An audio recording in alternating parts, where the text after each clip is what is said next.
불법행위 부분 보기 전에 하나만 먼저 정리를 좀 해야 되겠습니다.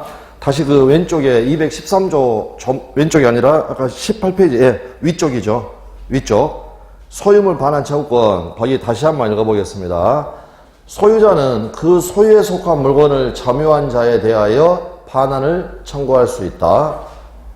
그러나 점유자가 그 물건을 점유할 권리가 있는 때에는 반환을 거부할 수 있다. 아까 임차인도 점유할 권리가 있다고 그랬죠. 자, 그러면 소유자는 임차인한테 반환을 청구할 수 있다는 겁니까? 없다는 겁니까, 여러분? 이 조문을 보면.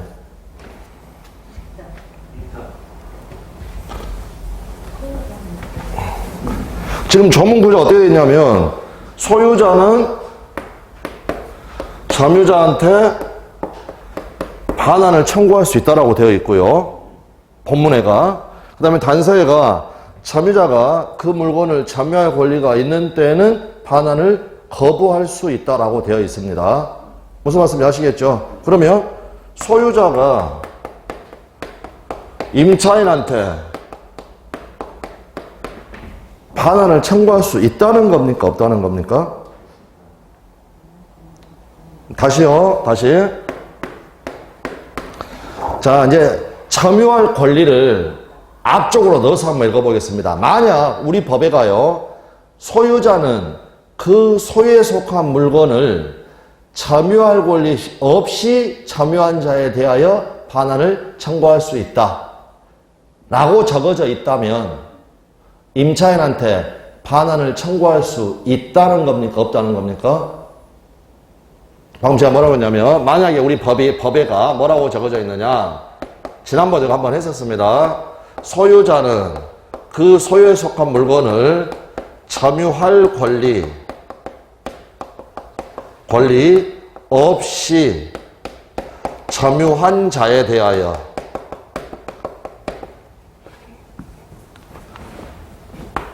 반환을 청구할 수 있다. 이렇게 적어져 있다고 한번 생각해 보십시오. 법에가 이렇게 적어져 있다. 그러면 법에 이렇게 적어져 있다면 소유자는 임차인한테는 반환을 청구할 수 있다는 겁니까? 없다는 겁니까? 점유할 권리 없이 점유한 사람한테 반환을 청구할 수 있다라고 적어져 있으니까 이 사람은 점유할 권리가 있으니까 반환을 청구할 수 있다는 겁니까? 없다는 겁니까? 없다라는 겁니다. 되셨나요? 자, 그러면 이렇게 적어져 있으면 임차인한테 반환을 청구할 수 있다는 겁니까? 없다는 겁니까? 둘 다 똑같습니다. 임차인한테는 둘 다 반환을 청구할 수 없다는 겁니다. 없다. 그러면 여러분 이런 생각 들겠죠. 아니, 이렇게 적어놨으면 금방 점유할 권리가 있는 사람한테는 반환을 청구할 수 없다라는 걸 금방 알 텐데 왜 이렇게 어렵게 적어놔가지고 문장으로만 보면 청구할 수 있다고 적어져 있고 거부하면 되니까. 그러나 이렇게 적을 수가 이 법을 이렇게 만들 수가 없다는 겁니다. 왜 이렇게 만들 수가 없겠습니까? 왜 이렇게 만들 수 없겠습니까? 이게 중요한 겁니다. 이게 지난주에 했던 겁니다. 법은 누가 만든다? 가진 자가. 법을 만약에 이렇게 만들었다면 가진 자가 법을 이렇게 만들었다. 그러면 점유할 권리가 있냐 없냐를 누가 증명을 해야 됩니까? 점유할 권리를 본문에다 적어놨다면 토지 소유자가 증명을 해야 됩니다. 지난 시간에 이거 말하지 않았습니까? 증명 책임이라는 건 어렵죠. 이 어려운 증명을 토지 소유자가 지가 하도록 조문을 만들어 둔다? 전혀 그렇게 만들어주지 않은 겁니다. 마음은 이렇게 만들고 싶은데 이렇게 만들면 가진 자, 토지 소유자가 너는 점유할 권리가 없다라는 걸 증명을 해야 되니까 지들이 불리해지는 겁니다. 그래서 똑같은 내용을 이런 식으로 적어 놓는 겁니다. 이런 식으로. 무슨 말인지 아시겠나요? 이거는 그냥 증명 책임을 가진 사람들이 부담하지 않기 위해서 조문을 만든 형식에 불과한 겁니다. 그러니까 결론적으로 단어를 잘 보셔야 됩니다. 소유자가 점유자 이런 단어로 나오면 213조 본문이 그대로 나오는 거니까 반환을 청구할 수 있다 하시면 됩니다. 그런데 점유할 권리가 있는 사람이 나오면 아예 반환 청구가 안 되는 겁니다. 무슨 말인지 아시겠죠? 그걸 지금 잘 정립하시라는 겁니다. 아예 반환 청구할 수 없는 겁니다. 다음, 우리가 문장을 봤는데 주어로 임차인이 나오면 거기다가는 거부할 수 있다. 그러면 O 치면 되는 거고, 주어가 소유자라 나왔느냐 점유할 권리가 있는 사람으로 나왔느냐, 소유자가 나오고 점유할 권리가 있는 사람이 나오면 반환을 청구할 수 없다라고 하면 되는 거고, 이미 판례로 다 확인이 됐습니다. 다음, 점유할 권리가 있는 사람이 주어로 나오게 되면 반환을 거부할 수 있다, 이런 식으로. 그래서 이 문장의 형식에 얽매여서는 안 됩니다. 그리고 우리 여러분 상식적으로 한번 생각을 해보십시오. 소유자가 임차인한테 지 물건을 지금 빌려줬습니다. 그러면 임차인의 점유를 허락을 해야 되는 사람입니다. 그 사람이 법에 이렇게 적어져 있다고 한번 찔러보면서 반환을 청구한다. 이거는 우리 상식에 여러분 맞지 않습니다. 점유할 권리가 있는 사람한테는 반환을 청구할 수 없습니다. 이렇게 다시 한 번만 최종 정리. 이렇게 적고 싶은데, 법을 알기 쉽게 이렇게 적고 싶은데, 만약 이렇게 법을 만들었다가는 토지 소유자가 이 부분에 증명 책임을 부담을 하게 된다. 그러니까 엄청 불리해진다. 그래서 본문 단서 구조로 만들어가지고 단서에다가 점유할 권리를 집어넣음으로써 점유자 쪽에서 요거를 증명하도록. 이거는 그냥 증명 책임 때문에 이렇게 규정한 것 뿐이지, 점유할 권리가 있는 사람한테는 반환을 청구할 수 없다라는 거. 용어 때문에 그거 조문의 형식 때문에 헷갈리시면 안 됩니다. 자, 그거 아주 중요한 부분이니까 먼저 말씀을 드렸고요. 자, 다시 이제 그 밑에 양가로 4번까지 내려가셔가지고 아까 불법행위. 자, 채권자. 즉, 매매 계약만 한 사람. 을은 소유권의 이전을 청구할 수 있는 채권만을 가지고 있어서는 병에 대하여 손해배상을 청구할 수 없다. 병이 그와 같이 그 주택을 점유하고 있음으로 인해서 매도인 갑이 이를 매수인 을에게 인도해 주지 못하고, 따라서 결과적으로 을이 주택을 제대로 인도받지 못함으로 말미암아 손해를 입을 수는 있죠. 여기까지 이해되셨나요? 그렇다고 하더라도 을은 자기에 대한 채무자 갑에 대하여 채무 불이행을 이유로 손해배상을 청구할 수 있을 뿐이지, 제3자인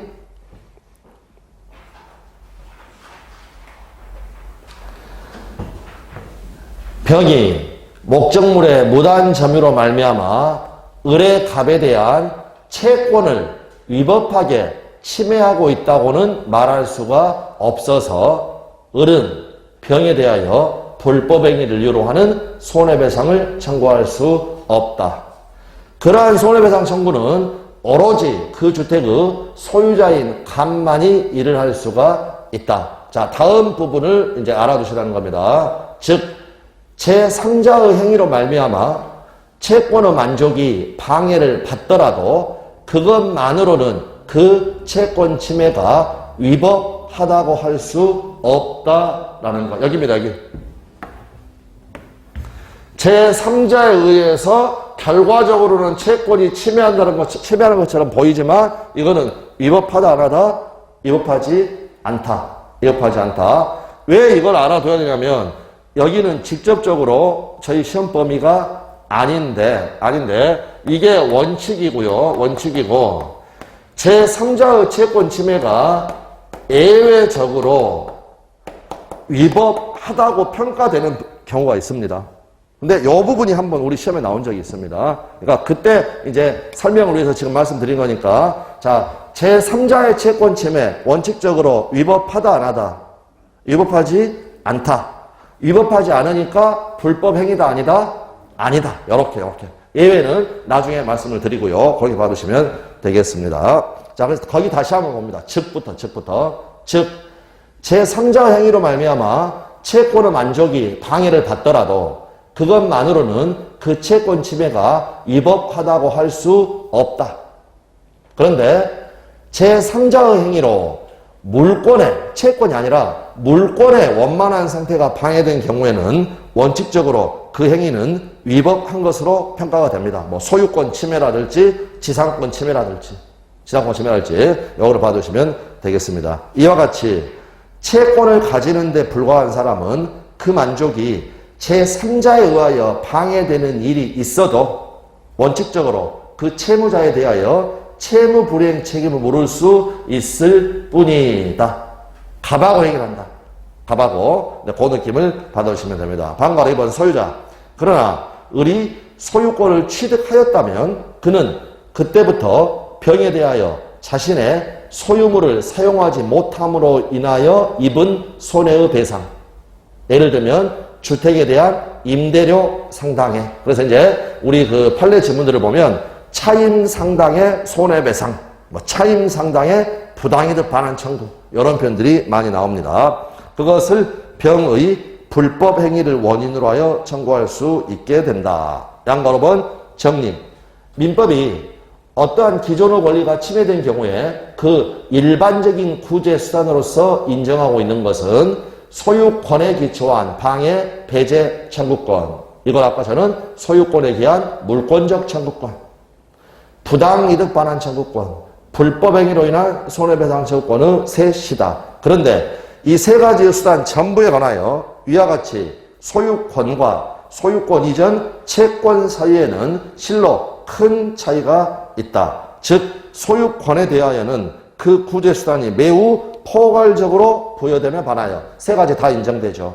채권인 경우에는 그것이 금전 채권인 경우는 말할 것도 없고 우리 사례에서 매수인 을의 채권과 같은 특정물 채권이라도 원칙적으로 채무자에 대하여 채무 불이행 책임을 묻는 것밖에 없다라는 것. 그 느낌을 잘 받아두시기 바랍니다. 3번 처분 승계상의 보호. 중요한 개념이 나옵니다. 자, 그런데 지금 읽어보기 전에요. 처분상의 보호는 이미 했습니다. 이미 했다. 자, 가진 자가 법을 만들었다. 갑이 토지 소유자. 지의 의사하고 상관없이 요 소유권이 병한테 넘어가는 거 이거 허락한다 안 한다? 허락하지 않는다. 그거를 처분상의 보호다라고 이야기를 합니다. 자, 양가로 1번 처분상의 보호. 소유권 그 밖의 물권은 그 권리자의 의사에 기하지 않는 한 상실되거나 제한되는 법이 원칙적으로 없다. 처분상의 보호. 예를 들면 소유자 이외의 사람이 방금 우리 여러분 이거는 우리 그림에서 그러니까 을 생각하시면 됩니다. 등기 이조해가지고 지금 지 앞으로 등기한 소유자 이외의 사람이 소유권을 제3자에게 양도하거나 거기에 처당권이나 전세권과 같은 제한 물권을 설정을 해도 그 양도나 권리 설정은 아무런 효력이 없고 따라서 소유권이 이전되거나 그 권리가 설정되지 않는다. 요거는 이제 뒤에서 다시 개념이 나오는데 무권리자의 처분행위는 무효라는 개념, 아주 중요한 개념입니다. 아주 중요한 개념. 자, 그러면 자, 말씀이 나왔으니까 한번 다시 해보겠습니다. 자, 그러면 이게 아니라 이런 식으로 한번 진행이 됐다라고 생각을 해보십시오. 갑소유 토지가 있는데 역시 을이 등기 관련 서류를 위조해가지고 제 앞으로 등기를 한 다음에 이번에는 병한테 소유권을 양도한 게 아니라 A 은행에 가가지고요 담보대출을 받고 저당권을 설정한 겁니다. 그 다음에 변제를 못하니까 A가 저당권을 실행한 겁니다. 저당권 실행한 것은 경매로 갔다는 거죠. 자, 그래서 병이 매각대금을 다 납부를 했습니다. 물론 이런 사실은 전혀 모르고 있고요. 물론 이건 중요한 포인트가 아니지만 병은 소유권을 취득할 수 있을까 없을까? 있습니까 없습니까? 없습니다. 항상 이거 나와서 쭉 이야기하다가 그래서 제가 이걸 미리 말하는 겁니다. 소유권 취득할 수 없습니다. 그냥 경매만 나오면 소유권 취득할 수 있다. 절대 아닙니다. 왜 취득할 수 없습니까? 요 자체가 뭐요? 이 자체가 뭐요? 방금 없는 사람이 양도해봐도 없는 사람이 이렇게 저당권 같은 거 설정해봐도 저당권 취득한다 못한다? 못한다. 저당권 자체를 취득한 바가 없습니다. 그러니까 이게 아예 경매 절차 자체가 무효가 돼버리는 겁니다. 이 저당권이 무효니까. 요렇게 요거까지 같이 봐두시면 된다라는 겁니다. 자, 그래서 거기 가로 처분상의 보호 바로 아래에 예를 들면 저당권이나 전세권과 같은 제한물권을 설정하여도 그 권리 설정은 아무런 효력이 없다. 여기 우리 지금 저당권 A은행한테 설정했어도 A은행은 저당권 취득 한다 못한다? 못한다. 그러니까 그게 실행이 돼서 경매가 되더라도 역시 병은 소유권을 취득하지 못한다라는 겁니다. 네, 아주 중요한 개념입니다. 계속 반복됩니다.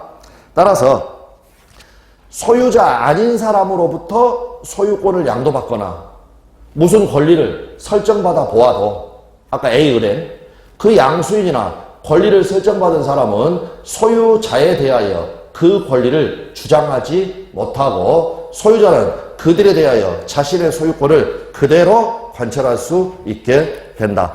원칙적으로 갑의 의사에 기하지 않고 다른 사람한테 소유권이 넘어간다, 안 넘어간다? 안 넘어간다. 그걸 뭐라고 한다고요? 처분상의 보호. 이제 무권리자 처분행위는 무효다라는 건 그 상황에 대한 결론을 말씀드린 거고, 그걸 한마디로 딱 말하면 처분상의 보호. 처분상의 보호. 이렇게 봐두시면 되겠습니다. 그 다음에 이제 양가로 2번에 승계상의 보호 이런 단어가 나옵니다. 그러면 이제 우리 그 승계라는 표현 이 부분을 좀 알기 위해서 잠깐 기본서로 가겠습니다. 기본서 앞쪽입니다. 우리 지난번에 원시 취득과 승계 취득 요 개념을 했었죠. 그 4페이지하고 5페이지에 걸쳐서 있는 거.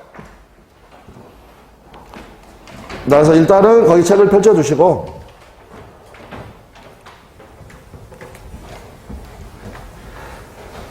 권리 변동이 권리의 발생 변경 소멸이었습니다. 다른 말로 하게 되면 취득 변경 상실, 더 줄이면 득실 변경이었습니다. 그런데 취득은 타인의 권리를 기초로 하지 않고 새롭게 권리가 발생하는 것, 원시 취득. 그 다음에 타인의 권리를 기초로 해서 권리를 취득하게 되는 것, 승계받는 것. 승계취득. 그런데 승계취득에는 이제 두 종류가 있습니다. 두 종류가. 하나는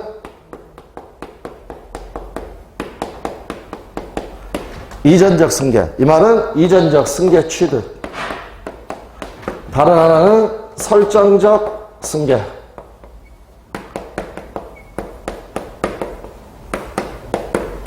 별로 어려운 용어 아닙니다, 여러분. 예를 들어서 우리 지금 사례처럼 갑이 을한테 물건을 매도하고 등기를 넘겨줬다. 타인의 권리를 기초로 해가지고 애가 가지고 있는 소유권이 그대로 애한테 넘어오는 겁니다. 이전됐죠? 이전 됐으니까 갑의 권리는 없어지죠? 갑의 권리는. 근데 이번엔 그게 아니라 갑이 자기 소유의 토지에 대해서 을이라는 사람한테 지상권을 설정하였다. 그러면 을은 설정적 승계 취득하는 겁니다. 이건 무슨 말이냐면 을이 지상권이나 저당권을 가지고 있다고 해서 갑이라는 사람의 소유권이 없어지는 건 아니죠. 이전돼버리는 건 A의 소유권이 넘어갔으니까 없어져 버리는 거고, 이거는 이 사람이 그대로 소유권은 가지고 있으면서 새로운 종류의 제한물권을 만들어내는 거, 이거를 설정적 승계 이렇게 이야기합니다. 다음, 이전적 승계는요, 다시 두 가지로 나눕니다. 특정 승계와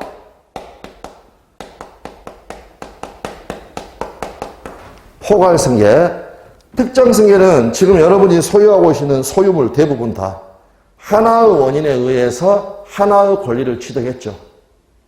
가방, 하나의 매매로 가방, 하나의 매매로 소유권. 그래서 하나씩 취득하는 것, 이거를 특정 승계라고 하고, 포괄 승계의 대표인 것은 상속. 아버지가 돌아가셨다. 아버지의 재산상의 권리 의무가 한 방에 여러 개가 다 넘어가는 것. 이걸 뭐라고 한다고요? 포괄 승계. 그래서 이 개념 자체는 외워두셔야 되고요. 그 다음에 이렇게 원승, 이설, 특포. 뭐 나중에 가면 아무것도 아니지만 초반에는 애들이 어떻게 생겨 있는지 좀 헷갈릴 수 있으니까 앞대가리만 따가지고 원승, 이설, 특포. 되셨죠? 보고 그 단어들을 생각을 해내면 됩니다. 원승, 이설, 특포. 자, 그래서 우리 그 예전 영화 같은 거 보면 어떤 장면들이 가끔 나오냐면은요, 뭐 동남아 같은 데 가가지고 이제 그 모험 영화 같은데 식사하러 갔다. 근데 이제 식사 음식이 나왔다. 이렇게 쟁반이 있고요. 딱 덮여져 있죠. 그 딱 열면 거기서 뭐가 나오느냐? 원숭이 머리. 네, 여기에 지금 요리가 돼서 나오는 경우가 있다라는 겁니다. 그 식당은 원숭이 뭐도 요리한다? 설이니까 뭐가 되겠습니까? 혓바닥. 원숭이 혓바닥도 요리를 해가지고 테이크아웃 할 수 있게 친절하게, 특별하게 포장까지 해준다. 포장까지 해준다. 이렇게 해서 원승, 이설, 특포 이런 식으로 외워주시면 되겠습니다. 근데 외워주셔야 되는 게 원숭이가 나중에 또 한 번 나옵니다. 나중에. 그러니까 이 용어를 이렇게 알아주신다. 그러면 지금 나오는 다시 이제 자료로 가셔가지고요. 거기는 여러분 그런 게 있다 해가지고 그 종류들만 하면 됩니다. 방금 취득은 원시취득, 승계취득하고 내용들 나왔죠. 여러분들이 복습하시면 읽어보시고 이런 종류들이 있다 정도 알아두시면 되겠습니다. 자, 그런데 이제 자료로 갑니다. 승계상어 보호. 자, 승계상어 보호에는 지금 어떤 내용이 나와 있는 거냐면 이런 경우 있을 수 있습니다. 예를 들어서 갑소유의 부동산에 을이라는 사람이 지상권이라든지 전세권과 같은 물권을 가지고 있는 경우가 있을 수가 있고 또 여기 임차권, 이러한 채권을 가지고 있는 경우가 있을 수가 있다. 그런데 요 부동산이 이렇게 병이라는 사람한테 매도가 되었다. 매매하고 소유권 이전기가 되었다. 그럼 병은 어떻습니까? 갑으로부터 이전적 승계 취득한 거죠. 승계 취득. 그럴 때 이때 요 물권자는 승계상의 보호를 받는다. 보호를 받는다. 그런데 채권자는 받지 못한다. 그 말은 무슨 말이냐? 주인이 바뀌었다. 물권자는 쫓겨나지 않습니다. 그러나 채권자는 원칙적으로 나가라 하면, 병이 나가라 하면 쫓겨나는 겁니다. 이게 바로 물권과 채권의 차이가 되겠습니다. 그 내용이 나옵니다. 양가로 2번 승계상의 보호. 다른 한편 어떤 물건에 대하여 소유자로부터 그 물건을 일시적으로 사용할 수 있는 권리로서 물권을 설정받으면 소유자가 목적물을 제3자에게 양도하여도 그 물권은 아무런 영향을 받지 않고 그 권리자는 새로운 소유자에 대하여도 자신의 권리를 주장, 관철할 수 있다. 안 쫓겨난다. 물권자는. 양가로 3번 채권의 경우, 방가로 1번. 그런데 채권의 경우는 다르다. 소유자로부터 물건을 임차하여 그 사용을 내용으로 하는 채권, 즉 임차권을 가지게 되었다면 소유자인 임대인이 그 후에 목적물을 제3자에게 양도한 경우에는 임차인은 원칙적으로, 예외는 있으니까 원칙적으로 자신의 권리를 그 새로운 소유자에게 주장할 수 없다. 이유는 간단합니다. 임차권은 채권이기 때문에 자신의 채무자, 즉 원래의 임대인에 대하여만 주장할 수 있기 때문이죠. 확인되셨나요? 임차권이 채권이니까. 채권이니까. 방가로 이번에 그럼 여러분 여기서 어차피 제가 항상 말씀드리지만 여러분들이 복습이라 하실지 내용을 더 이해하시는 데는 항상 뭐가 병행이 돼야 되냐면 우리 확인학습 있죠. 확인학습.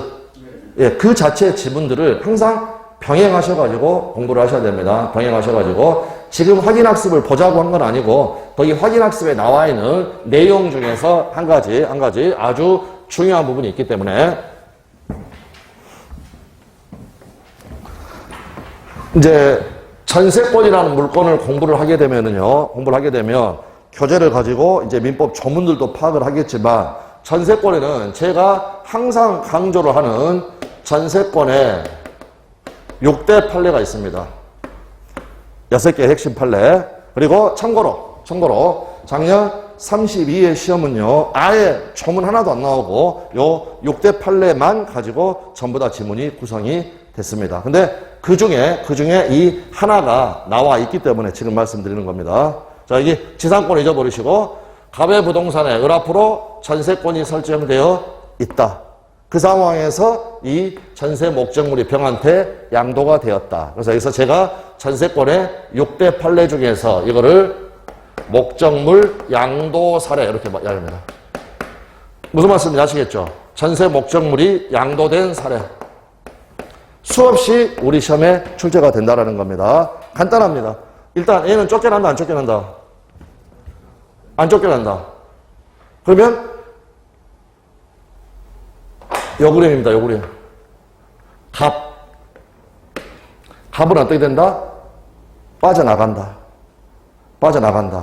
그래서 요 병이라는 사람이 갑의 지위를 승계하게 되는 겁니다. 승계하게 된다.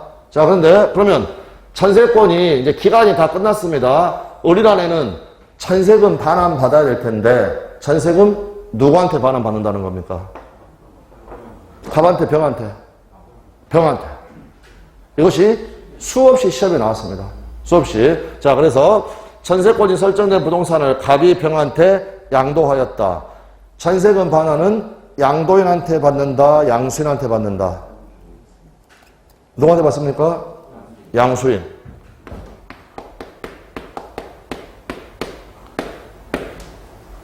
세 글자.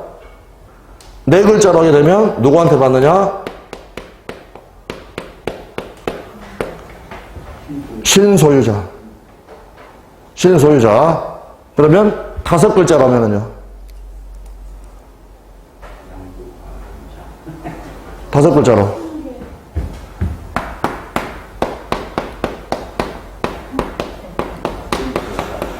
아니, 너무 시험에 많이 나왔는데 똑같은 말을 그대로 쓸 수는 없으니까 계속 이렇게 다 바꿨습니다.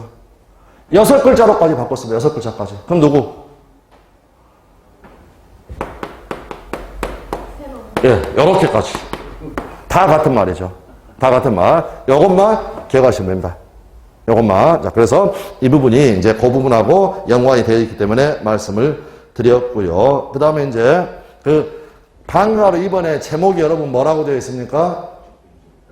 질적 변경. 아주 중요한 용어입니다. 그러니까 이 단어 자체가 아니라 이 단어의 의미를 알아두는 것 아주 중요한 용어입니다. 곳곳에서 나옵니다. 앞으로 가게 되면. 자, 상황을 한번 봅니다. 동일한 내용의 채권은 여러 개가 있을 수가 있습니다. 예를 들면 유명 가수가 A와 B에게 같은 시간에 가령 올해 크리스마스 이브 7시 그들 각각의 공연장에 출연하기로 별도로 약속한 경우라고 하더라도 A와 B는 모두 완전하게 유효한 채권을 가진다.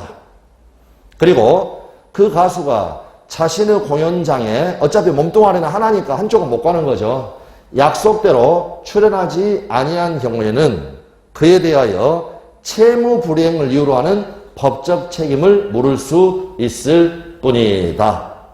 이처럼 채권은 그 권리자의 의사에 기하지 아니하고도 그 권리의 내용이 원래의 급부를 청구하는 것에서 단지 돈 받는 것, 손해배상을 청구하는 것으로 바뀔 수 있는 것이다. 이런 걸 질적 변경이라고 한다는 겁니다. 질적 변경.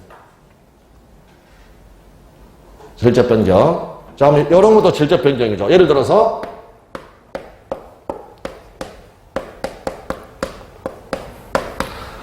증여계약을 체결했다. 그러면 을이라는 애는 갑한테 요 소유권 넘겨달라. 그리고 요 물건 나한테 인도해 달라. 그래서 이런 채권들은 금전 채권이 아니니까 특정 물채권, 물건 받을 채권. 그런데 갑이 가령 병이라는 친구한테 뭐 증여를 했다라든지 매매를 했다라든지 이런 식으로 가지고 병한테 줘버렸다. 병은 소유권 취득하는 겁니다. 그러면 얘가 물건 받을 수 있었던 채권은 돈 받는 채권으로 바뀌는 겁니다. 이런 걸 뭐라고 한다고요? 제목 질적 변경. 권리의 질적 변경. 기본 개념으로서 아주 중요한 그러한 부분이 되겠습니다.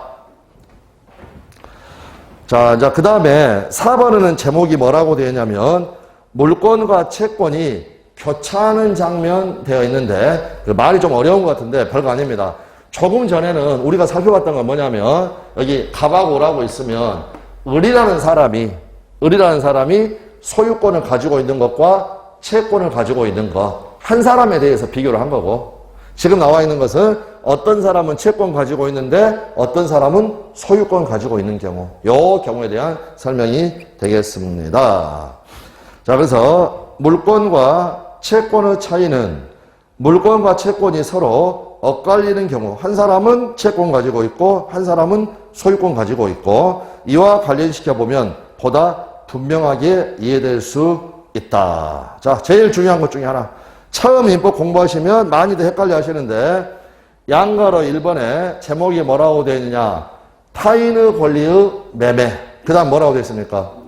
유효. 그래서 민법을 공부를 안 하신 분들은 초반에 꼭 물건 파는 매매계약은 자기 것만 팔 수 있다고 오해하시는 분들이 있습니다. 자기 거 아니어도 다 팔 수 있는 겁니다. 아, 생각하지 마라. 거기 유효라고 적어져 있다. 아, 상식입니다, 상식. 법을 안 배웠기 때문에, 그리고 우리가 통상 보는 매매는 그걸 이제 이른바 현실 매매라고 하는데 그런 것만 생각하면 그런 것만. 예를 들어서, 자, 여러분이 을이고 제가 갑이라고 가정을 해봅니다. X 부동산이 있습니다. X 토지가. 뭐 X 아파트가 있다, 아파트가. 근데 여러분이 이 아파트가 정말 마음에 듭니다. 그리고 저는 여러분한테 아파트의 소유권을 가격도 마음에 듭니다. 1억 원에 팔겠다고? 되었죠? 그러면 저는 X부동산의 소유권을 넘겨주고 약속했고 여러분은 저한테 대금을 지급받고 약속을 했죠. 근데 이게 제게 아니라 병소유라는 겁니다. 이게 바로 타인의 권리의 매매. 자, 4월 1일 날 매매계약하고 6월 1일 날 이행하기로 했는데요. 제가 요 병한테 이거 9천만 원에 사가지고 제 걸로 한 다음에 여러분한테 소유권 넘겨주는 거 문제될 게 있습니까? 없습니까? 전혀 없습니다. 전혀. 일단, 그 다음 여기는 이제 아주 중요한 개념하고 연결이 되니까. 그래서 대부분 유통이라든지 그런 것들요. 이거 잘하는 사람이 돈 버는 사람입니다. 타인의 권리 매매 잘하는 사람들이에요. 무슨 말인지 아시겠죠? 자, 근데 여기 아주 중요합니다. 아주. 자, 569조에 유효하다고 적어져 있습니다. 타인의 권리의 매매. 두 번 읽어볼 겁니다.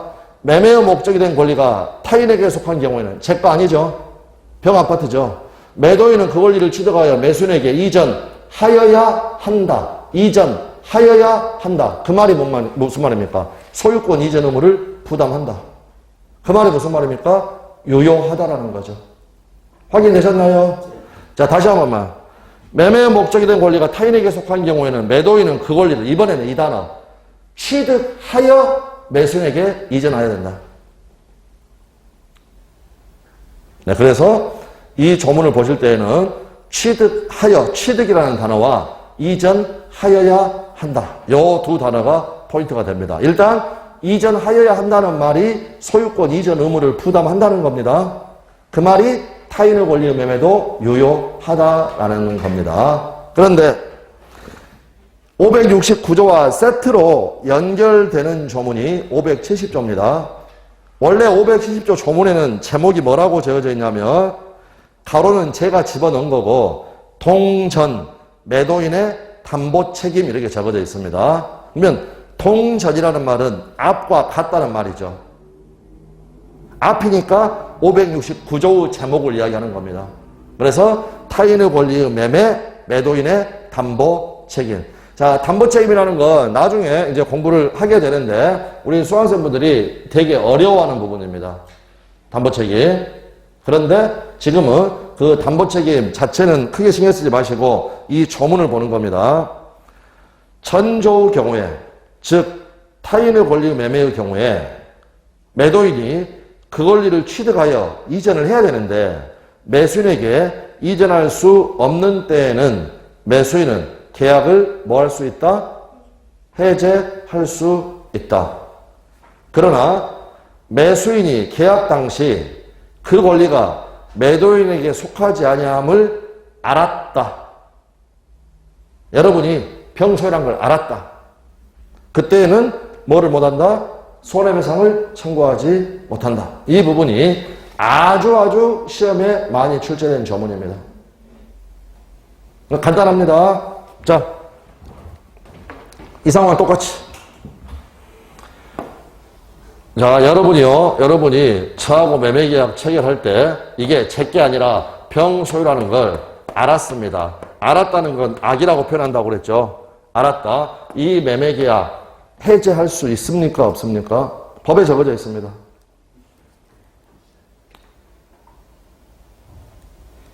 법에. 매수인은 해제할 수 있다라고 적어져 있지 선의의 매수인은 해제할 수 있다 이렇게 적어져 있는 게 아니죠. 되셨나요? 그러니까 그냥 매수인이라고 적어져 있습니다. 매수인이라고 적어져 있단 말은 선이냐 악이냐 따진다 안 따진다? 안 따진다. 알았어도 이전할 수 없게 됐으니까 이 계약 없애버리고 빠져나갈 수 있도록 해줘야 되겠죠. 그래서 조문회가 매수인이라고 적어졌습니다. 그런데 알았던 매수인, 악의의 매수인 손해배상 청구할 수 있습니까? 없습니까? 단순히 적어져 있죠. 안때는 손해배상 청구하지 못한다고. 그래서 악의의 경우에는 손해배상을 청구하지 못한다.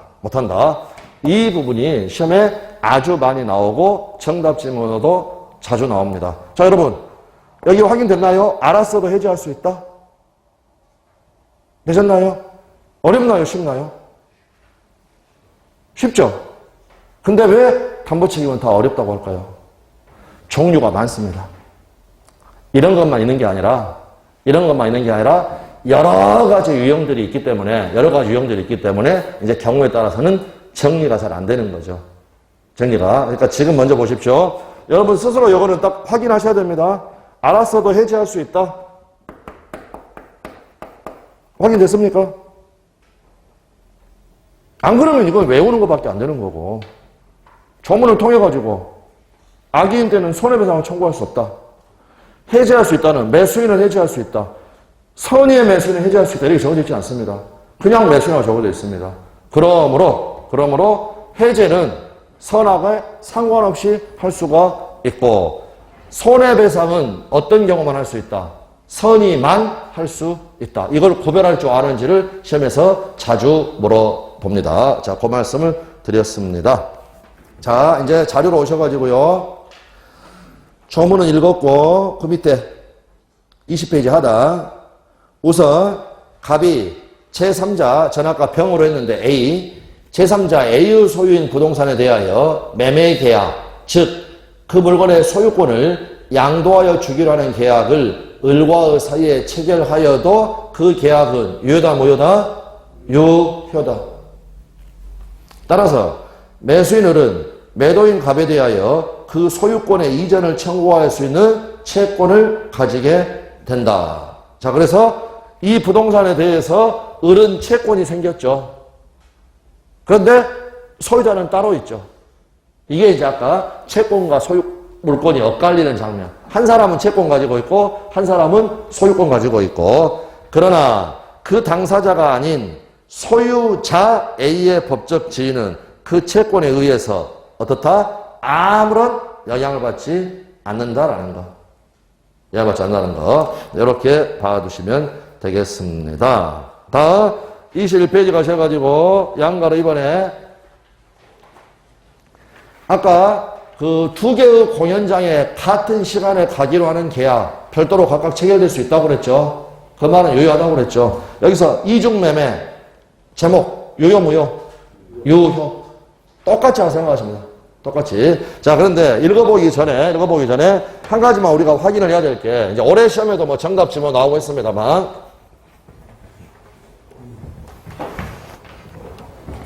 그러니까 갑하고 을하고 가령 4월 1일 날 요 X 부동산에 대해서 1억 원의 매매 계약을 체결을 했고요. 6월 1일 날 이행을 하기로 했는데 요 부동산이 이제 가격이 폭등하기 시작한 겁니다.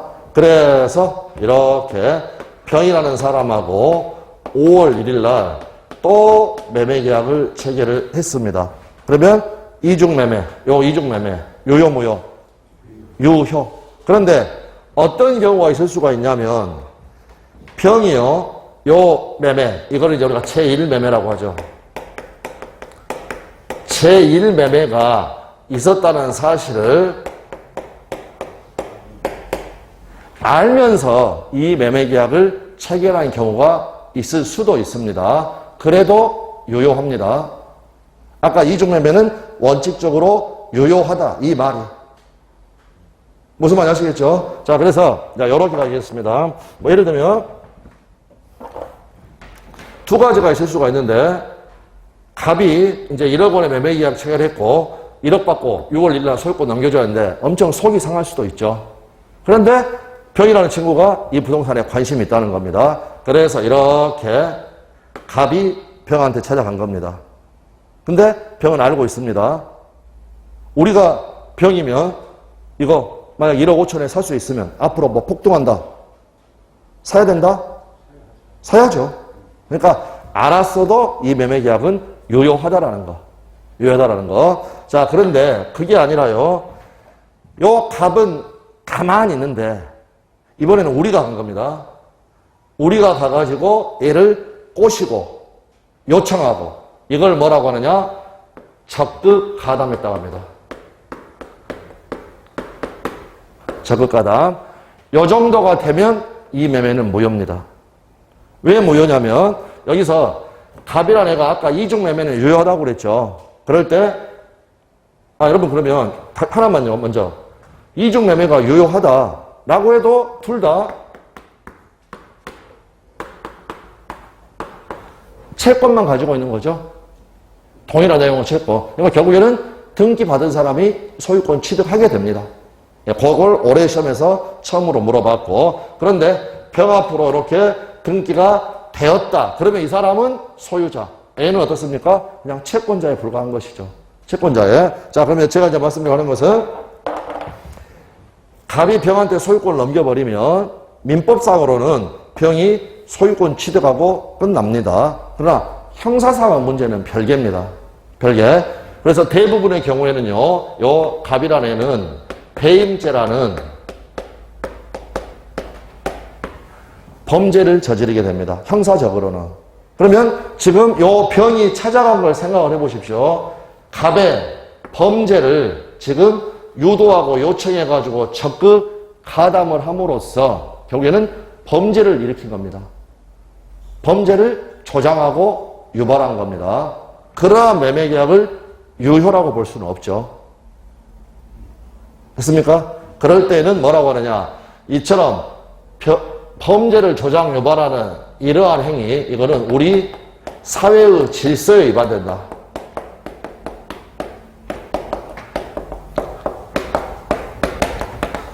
따라서 무효이다. 이렇게 판례가 결론을 내리는 겁니다. 자, 그래서 거기 이제 이중매매 읽어보기 전에 잠깐만 어디 한번 가보냐면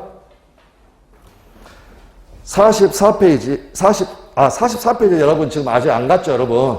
그러면 저기 기본서로 봐야겠습니다. 기본서. 좀 저기 다른 페이지로 가려면 귀찮으니까 제가 지금 조문을 찾아보자 하는 겁니다. 103조 조문.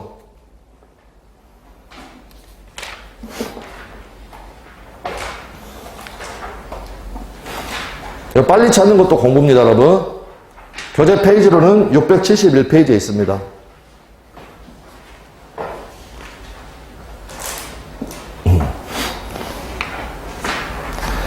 (103조) 찾으셨나요? 우측 하단 쪽에 반사회질서의 법률행위, 선량한 풍속, 기타 사회질서에 위반한 사항을 내용으로 하는 법률행위는 무효로 한다. 그래서 이거를 사회질서 위반, 반사회질서의 행위, 반사회적 법률행위. 부르는 이름은 여러 가지가 있습니다. 여러 가지가 있다. 요 조문에 걸려가지고 여기에 걸려서 이 계약은 무효가 되는 겁니다. 사회질서 위반이냐 아니냐 매년 시험에 나오는 거고 크게 부담 안 느끼셔도 됩니다. 뭐 이제 기본과정 가가지고 공부하시면 다 알 수 있는 그러한 내용이 되겠습니다. 자, 다시 자료 21페이지인데 이중매매 아까 유효라는 거 여기에 이제 예외죠. 예외. 요 정도가 되면 예외적으로 무효라는 겁니다. 자, 그래서 이제 갑니다.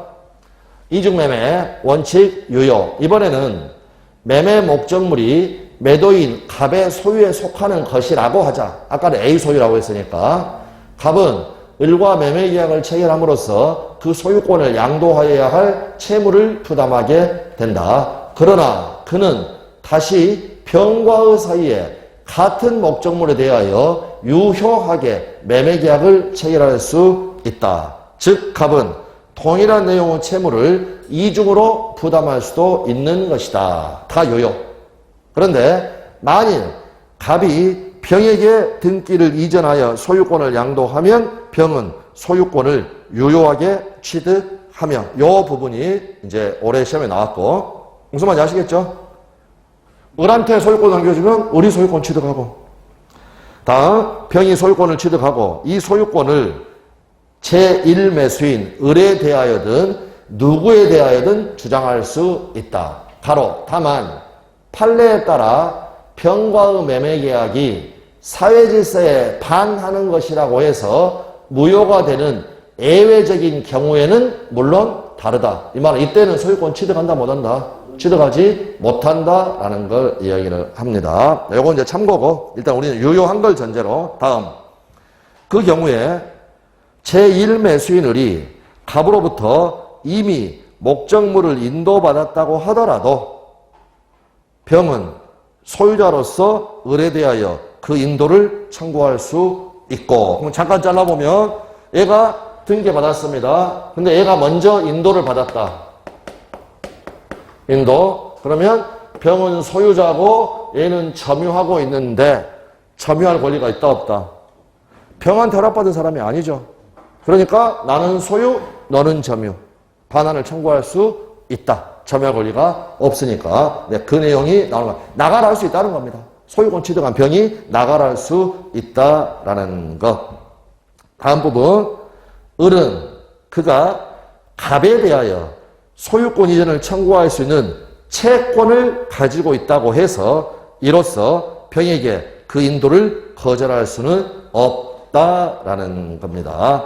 을은 다만 그의 채무자인 갑에 대하여 채무불이행 책임을 물어서 손해배상을 청구할 수 있을 뿐이다.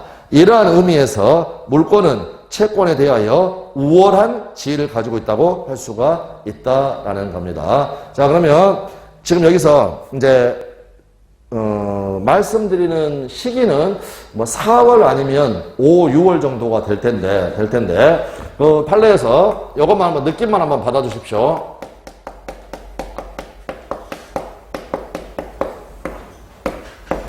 판례에서 어떤 표현이 나오냐면 완전한 권리를 취득한 자 이런 표현이 나올 때가 있습니다. 그럼 이 사람은 물권 취득한 사람 말할까요? 채권 취득한 사람 말할까요? 물권이 되겠죠. 방금 요 느낌 무슨 말인지 아시겠죠? 네, 그래서 나중에 완전한 권리를 취득한다 이런 표현이 나올 때가 있습니다. 그럼 그때 제가 가지고 물권하고 채권 어떤 게 완전합니까 하면은 지금 요 부분 요 상황을 생각하시는 겁니다. 요 상황을. 자, 그 다음에 양가로 3번. 제목은 매매는 임대차를 깨뜨린다 라는 제목. 예전부터 있는 표가 있습니다. 아까 지상권자 같은 물권자는 주인 바뀌어도 안 쫓겨난다고 그랬죠. 그런데 채권자는 임차인은 쫓겨난다. 원칙적으로. 그걸 이야기를 하는 겁니다.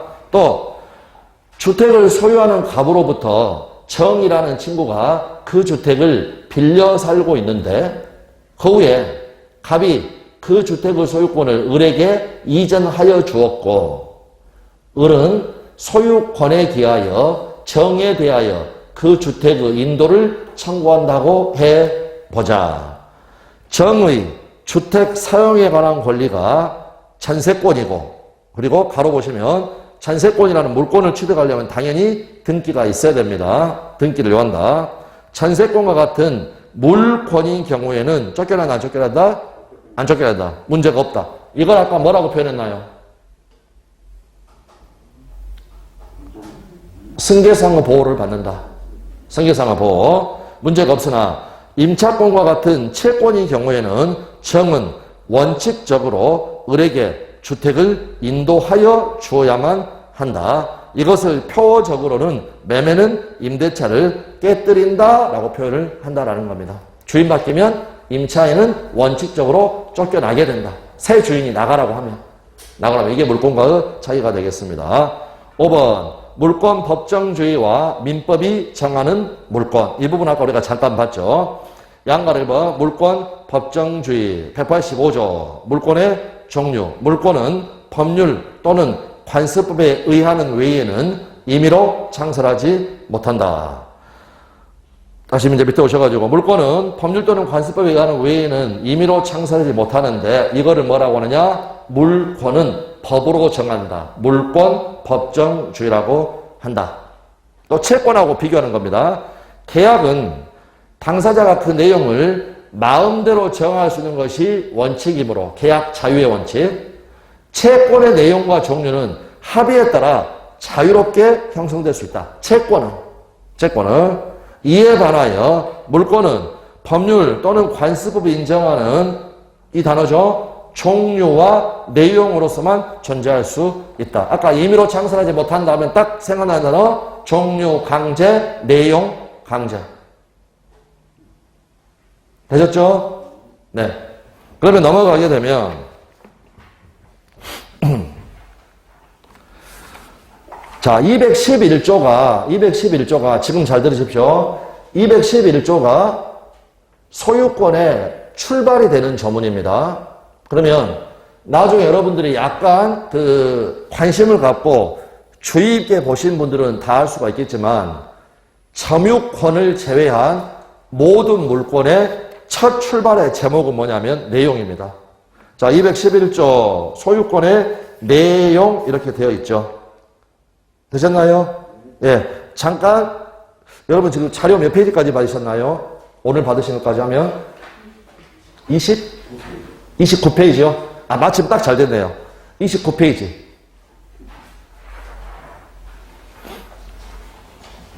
하단에 보면, 조문 박스 나와 있죠?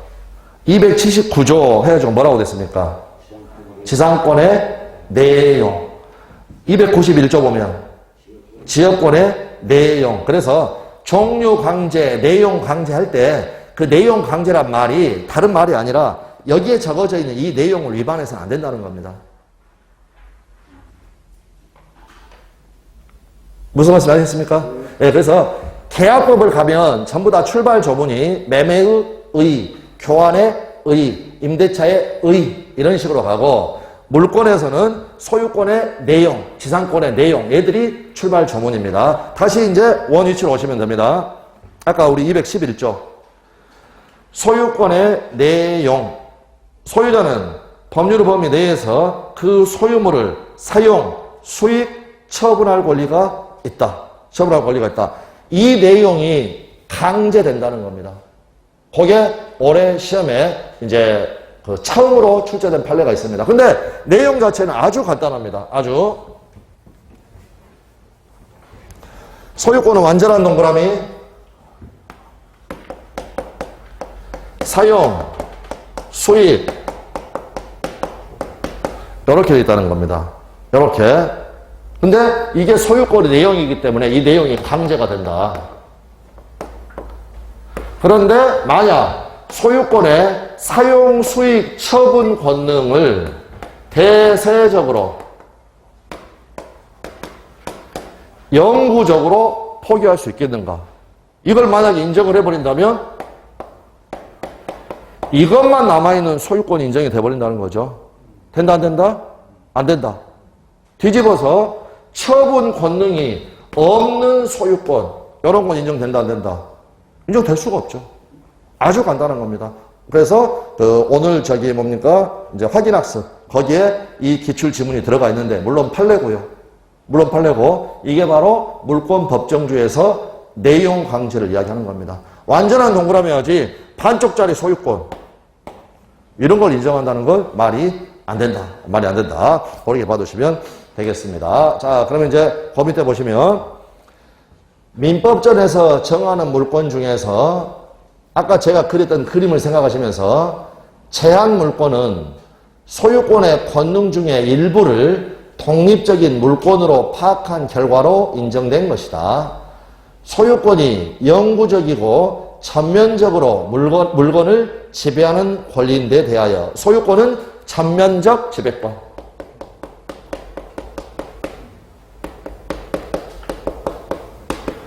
그 다음에 제한물권은 그에 비해서 부분적 지배권. 그 단어들의 의미가 나옵니다. 그런데 이들은 즉 제한물권은 모두 성질상 일시적으로만 존재하고 또 그 권능이 이 단어 부분적인 것이다. 부분적 지배권.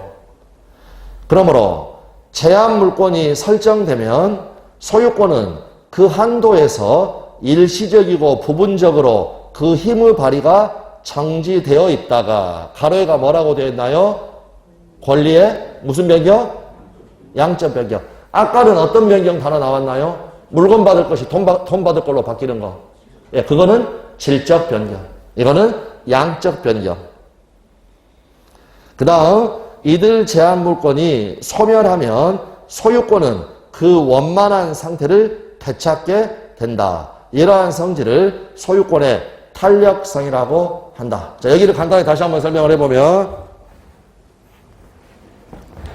갑이라는 사람이 소유권을 가지고 있었다. 완전한 동그라미. 그런데 이 토지에 대해서 을한테 지상권을 설정해줬다. 그러면 을이 부분적으로 이 사용 수익하는 이 부분, 물건의 사용 가치를 을이 지배하게 됩니다. 부분적으로. 그러면 그 순간에는 갑은 사용 못하죠. 얘가 사용하는 거니까. 빌려줘 버렸으니까. 그래서 이렇게. 그 순간적으로는. 그러다가 뭐 가령 존속기간이 다 끝났다라든지 해가지고 을의 지상권이 소멸하게 되면 갑의 소유권은 다시 완전한 동그라미로. 그런데 방금 원래는 완전한 동그라미 가지고 있다가 얘가 지상권을 설정받아서 요 사용가치를 지배를 해버리면 갑은 이쪽 반쪽만 지배를 하게 되죠. 완전한 동그라미에서 반원으로 쪼그라들였죠. 그걸 뭐라고 한다고요? 무슨 변경? 양적 변경. 양적 변경. 자, 그거 생각하시면서 다시 한번 그분 읽어봅니다. 제한물권이 설정되면 소유권은 그 한도에서 일시적이고 부분적으로 그 힘의 발휘가 정지되어 있다가 즉 권리의 양적 변경, 반원이 되어버렸다. 이들이 소멸하면 소유권은 그 원만한 상태를 되찾게 된다. 완전한 동그라미. 이러한 성질을 소유권의 탄력성이라고 한다. 제한물권은 다시 용익물권과 담보물권으로 나누어지는데 전자, 즉 용익물권은 소유권의 권능 중에서 물건의 아까 사용 수익하는 거, 사용가치라고 그랬죠. 사용가치를 일시적으로 차지하는 것이고 후자는 즉 담보물권은 채권 담보를 위하여 물건의 교환 가치만을 지배하는 것이다 라고 해서 봐주시면 되겠습니다. 자, 그러면 잠깐 쉬셨다가 거기 일물일권주의 그 부분 살펴보겠습니다.